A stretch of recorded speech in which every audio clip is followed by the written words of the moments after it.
Friends, రేపు June 4th అంటే ఎల్లుండి ఎలక్షన్స్ రిజల్ట్ వస్తున్నాయి.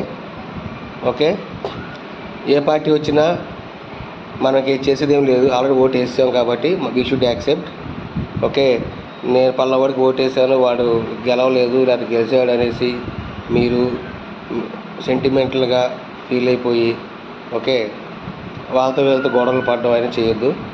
ఎవరు వచ్చినా ఉపయోగపడాలనుకుంటే ఉపయోగపడతాడు, లేదనుకుంటే మనం పక్కన పెడతాడు. మళ్ళీ 5 years తర్వాత కలుస్తాడు వచ్చి.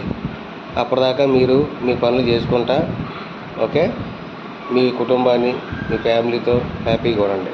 ఓకే, దయచేసి గొడవలకి లేకపోతే ఏమంటారు మనశ్శాంతికి లోన్ అయిపోయి హడావుడి చేసుకోవద్దు. ఈ ఎలక్షన్స్ హడావుడిలో ఎవరి మీదైనా కేసు పడితే మినిమం 6 years దాకా ఆడు ఎవ్రీ వీక్ వెళ్ళి సంతకం చేసి రావాలి. ఓకే, క్రిమినల్ కేసులు పడుతున్నాయి వీటి మీద.